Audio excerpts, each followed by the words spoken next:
दोस्तों नमस्कार। दिल्ली के मुख्यमंत्री अरविंद केजरीवाल ने इस्तीफा देने का ऐलान कर दिया है।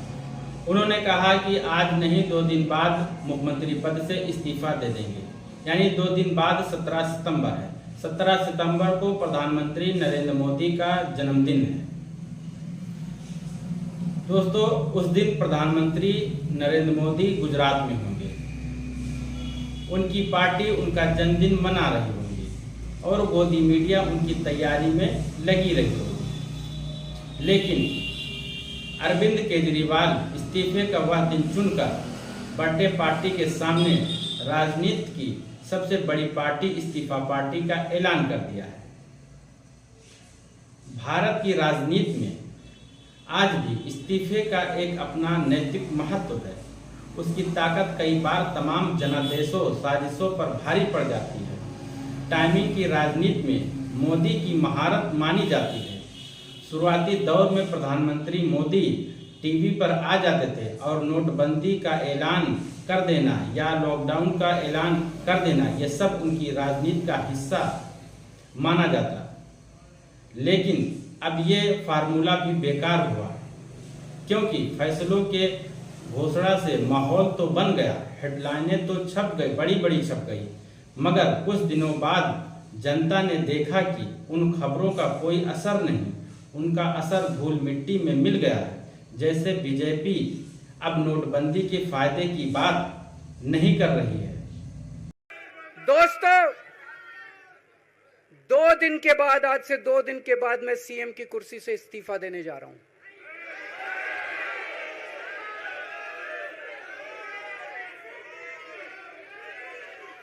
और मैं तब तक सीएम की कुर्सी पे नहीं बैठूंगा जब तक जनता अपना फैसला ना सुना दे। मैं जनता के बीच में जाऊंगा, गली गली में जाऊंगा, घर घर में जाऊंगा, और जब तक जनता अपना फैसला ना सुना दे कि केजरीवाल ईमानदार है, तब तक मैं सीएम की कुर्सी के ऊपर नहीं बैठूंगा।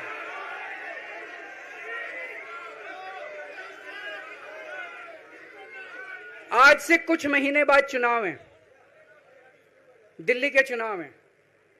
मैं जनता को निवेदन करना चाहता हूं, अपील करना चाहता हूं, अगर आपको लगता है केजरीवाल ईमानदार है, मेरे पक्ष में वोट दे देना। अगर आपको लगता है केजरीवाल गुनहगार है, मेरे को वोट मत देना। आप अगर मेरे को, आपका एक एक वोट मेरी ईमानदारी का सर्टिफिकेट होगा। अगर आप मेरे को वोट देके जिताओगे और अगर आप कहोगे कि केजरीवाल ईमानदार है, तो चुनाव के बाद, उसके बाद जाके मैं सीएम की कुर्सी पे बैठूंगा। तब तक मैं सीएम की कुर्सी पे नहीं बैठूंगा। अब अरविंद केजरीवाल ने कहा कि दिल्ली में भी चुनाव महाराष्ट्र और झारखंड के साथ कराया जाए। वैसे तो दिल्ली में फरवरी में चुनाव होने हैं।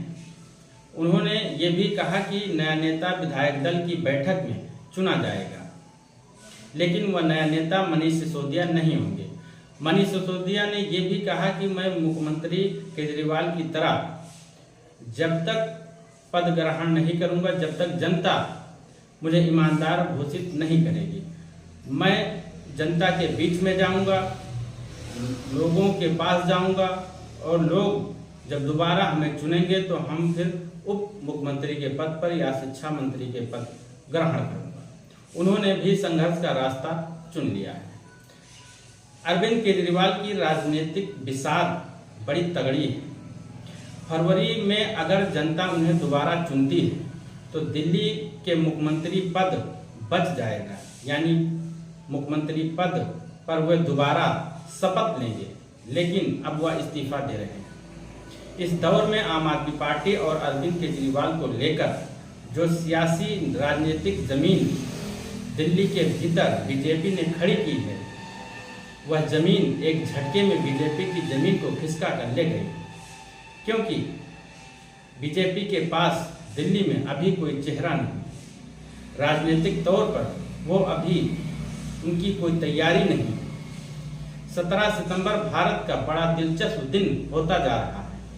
आप याद करिए, इसी दिन बेरोजगारों ने लाखों ट्वीट किए और इस दिन को बेरोजगार दिवस में तब्दील कर दिया, यानी बदल दिया। जून के महीने में जब अरविंद केजरीवाल चुनाव प्रचार के लिए जेल से बाहर आए तो उन्होंने 17 सितंबर को लेकर एक ऐसा बयान दिया कि बीजेपी ने तुरंत कॉन्फ्रेंस करके सफाई देनी पड़ी। वो भी आज ही केवल नरेंद्र मोदी के बारे में ही सफाई दी गई, बाद में योगी आदित्यनाथ के बारे में भी सफाई दी गई। 17 सितंबर को प्रधानमंत्री 73 साल के हो जाएंगे और पद छोड़ देंगे। ये लोग पूछते हैं कि केजरीवाल जब जेल में था इसने इस्तीफा क्यों दिया, क्यों नहीं दिया? जेल में से सीएम के पद से इस्तीफा क्यों नहीं दिया? मैंने इस्तीफा इसलिए नहीं दिया क्योंकि मैं देश के जनतंत्र को बचाना चाहता था। इन्हें जो इतने फॉर्मूले बना रखे हैं, एमएलए तोड़ दो, पार्टियां तोड़ दो, एमएलए खरीद लो, डरा दो, अब एक फॉर्मूला और इन्होंने नया बनाया है। जहां जहां ये चुनाव हारे वहां वहां के मुख्यमंत्री पे फर्जी केस करके उसको गिरफ्तार कर लो और उसकी सरकार गिरा दो। अगर मैं इस्तीफा दे देता, अगर मैं हेमंत सोरेन साहब ने इस्तीफा दिया, मैं भी इस्तीफा दे देता। इन्होंने सीतारमैया पे भी अभी केस किया है, सीतारमैया साहब के ऊपर। इन्होंने पिनाराई विजयन के ऊपर भी केस कर रखे हैं, ममता दीदी के ऊपर केस कर रखे हैं। ये एक ऑपोजिशन के मुख्यमंत्री को नहीं छोड़ते, एक एक को पकड़ के फर्जी केस कर करके उनको जेल में डाल देते और एक एक की सरकार गिरा देते।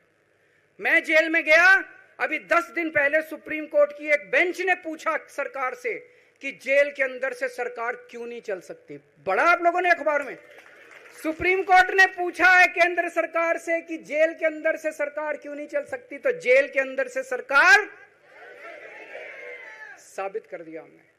अब मैं देश के सारे नॉन बीजेपी मुख्यमंत्रियों से हाथ जोड़ के विनती करना चाहता हूं, अब अगर प्रधानमंत्री जी हिम्मत करें आप पे फर्जी केस करके आपको जेल में डालें, इस्तीफा मत देना, किसी हालत में इस्तीफा मत देना। जेल से सरकार चलाना हम सबको मिलके, ऐसा नहीं कि हम पद के लालची हैं, ऐसा नहीं कि मुख्यमंत्री पद हमारे लिए महत्वपूर्ण है, इसलिए क्योंकि हमारे लिए हमारा संविधान जरूरी है, हमारा देश जरूरी है, जनतंत्र जरूरी है, जनतंत्र को बचाना जरूरी है। इतने भारी बहुमत से जीती हुई सरकार, एक बार 70 में से 67 सीट आई, एक बार 70 में से 62 सीट आई और आप पकड़ के जेल में डाल दोगे और कहोगे इस्तीफा दे। मैं सारे मुख्यमंत्रियों से आज हाथ जोड़ के विनती करना चाहता हूं, इनका ये नया फॉर्मूला भी आम आदमी पार्टी ने फेल कर दिया है, जो इन्होंने नया फॉर्मूला बनाया। मैं मनीष जी से बात कर रहा था, जो पीड़ा मेरे मन में है वो पीड़ा मनीष जी के मन में भी है। इनके लिए भी वही सब कहा गया जो मेरे लिए कहा गया है। मनीष जी का भी कहना है कि ये दिल्ली के उप मुख्यमंत्री और शिक्षा मंत्री और मंत्री का पद तभी संभालेंगे जब दिल्ली की जनता कहेगी कि मनीष सिसोदिया ईमानदार है। तो मैं और मनीष सिसोदिया, हम दोनों का फैसला आपके हाथ में है, जनता के हाथ में है। हम दोनों जनता की अदालत में जा रहे हैं, गली गली जाएंगे, जनता के बीच में जाएंगे और उनसे पूछेंगे, अगर जनता कहेगी ईमानदार है तो हम आके इसकी कुर्सी पे बैठेंगे।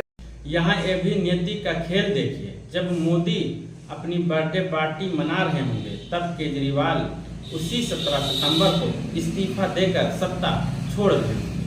केजरीवाल के राजनीतिक जीवन का वह असाधारण बयान था जो तूफान तो मचा ही दिया है, आज सुन भी लेते हैं।